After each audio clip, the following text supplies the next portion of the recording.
الحمد للہ رب العالمین والصلاة والسلام علی رسولہ الکریم سیدنا و مولانا محمد وعلی آلہ وصحبہ اجمعین اما بعد۔ سامعین کرام، اس ہفتے ہم نے سورہ بقرہ کی آیت نمبر 188 تا 196 کی تلاوت سنی اور ان آیات مبارکہ کا ترجمہ اور تفسیر سنی۔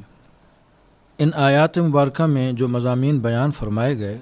ان کا خلاصہ یہ ہے کہ سب سے پہلے نمبر پر یہ حکم دیا گیا کہ آپس میں ایک دوسرے کا مال ناحق طریقے سے نہ کھاؤ، اور نہ ہی ان کا مقدمہ حاکموں کے پاس اس غرض سے لے جاؤ کہ لوگوں کے مال کا کوئی حصہ جانتے بوجھتے ہوئے ہڑپ کرو اور اس کا گناہ اپنے سر لو۔ تو سب سے پہلی جو نصیحت فرمائی گئی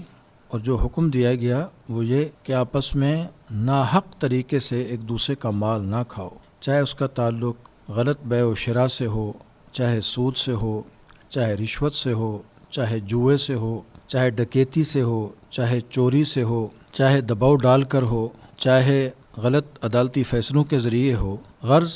کسی طریقے سے بھی کسی کا مال ناحق نہ کھاؤ۔ اور دوسرا حکم یا دوسری ہدایت جس کا ذکر ہوا تھا وہ یہ کہ نئے مہینوں کے جو چاند ہوتے ہیں ان کی حکمت لوگوں نے پوچھی تو یہ بتلائی گئی کہ در حقیقت قمری مہینے اور ان کے آغاز یہ لوگوں کو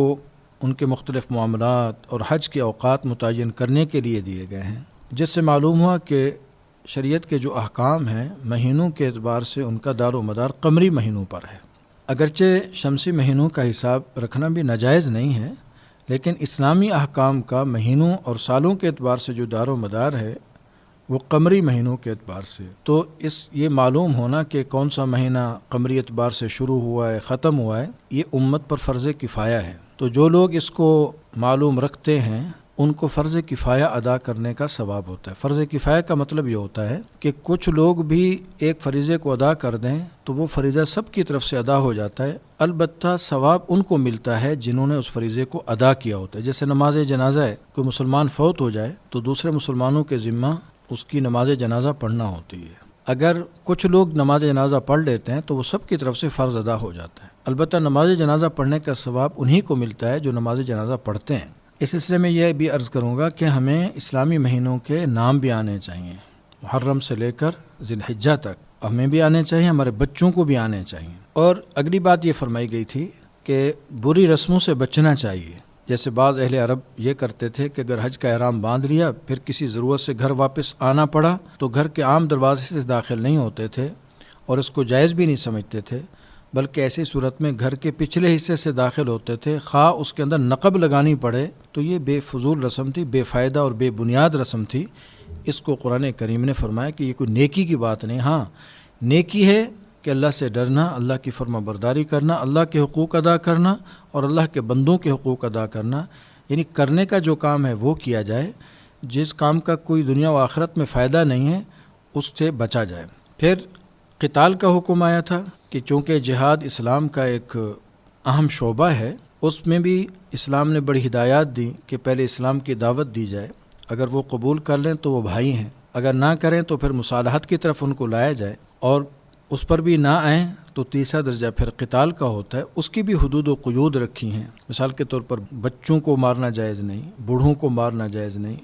عبادت میں مشغول لوگوں کو مارنا جائز نہیں۔ ہاں ان میں سے کوئی اگر خود لڑنے کے لیے آیا ہوا ہو تو چونکہ اب وہ خود لڑ رہا ہے تو وہ اس کا مقابلہ بھی ہوگا، اس کے ساتھ قتال بھی ہوگا۔ اور اسی طرح ایک تعلیم یہ دی گئی کہ حرمت والے مہینے یعنی اشہر حرم، 4 حرمت والے مہینے جو شروع سے ہی ان کو ایک عزت اور حرمت دی گئی ہے، یاد رہے کہ ان کے حرمت والے ہونے کا مطلب یہ ہے کہ گناہ تو ہر حال میں گناہ ہے، لیکن ان مہینوں میں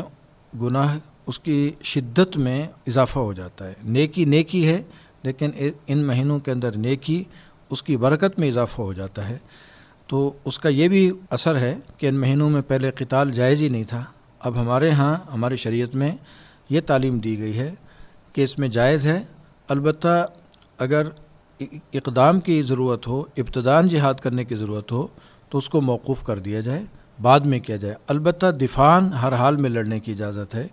اور میں پہلے بھی عرض کر چکا ہوں کہ اقدام کی بھی گنجائش موجود ہے، اجازت موجود ہے، بہتر اگرچہ یہی ہے کہ ان میں ابتدا نہ کی جائے۔ اور اس طرح سے حدود حرم جو خاص حصہ ہے حرم کا، اس کے اندر قتل و قتال سے ممانعت ہے، حتیٰ کہ وہاں شکار کیے جانے والے جانوروں کو بھی شکار کرنا جائز نہیں، تو وہاں انسانوں کا قتل بطریق اولا جائز نہیں۔ ہاں اگر مخالف ان مہینوں میں وہاں قتال شروع کر دے تو اپنے دفاع میں ان سے لڑنا جائز ہے۔ اگلا حکم اس میں یہ دیا گیا تھا کہ اللہ کے راستے میں خرچ کرتے رہنا چاہیے اور اپنے آپ کو ہلاکت میں نہیں ڈالنا چاہیے۔ خصوصاً یہ حکم اس تفصیل کے ذیل میں دیا گیا ہے جس میں کفار و مشرکین کے مقابلہ اور قتال کا حکم آیا تھا، کیونکہ جو قوم اپنے دفاع سے غافل ہو جاتی ہے، اس کو ترک کر بیٹھتی ہے، تو اس کی عزت بھی چلی جاتی ہے، اس کا مال بھی چلا جاتا ہے، اس کی آبرو بھی چلی جاتی ہے۔ تو اسلام نے ہمیں یہ تعلیم دی کہ اپنے دفاع کو مضبوط کر کے رکھیں۔ خود سرور کونین صلی اللہ علیہ وسلم نے اس کا بہت اہتمام فرمایا۔ اس میں ہر طرح کی چیزوں کی ضرورت، چاہے جدید ٹیکنالوجی کی ضرورت ہو، جدید ہتھیاروں کی ضرورت ہو، اپنے جوانوں کو مختلف فنون میں مہارت دینے کی ضرورت ہو، ان سب سلسلوں میں خرچ کرنا یہ سب ثواب کا کام ہوگا۔ اس میں خرچ نہ کرنا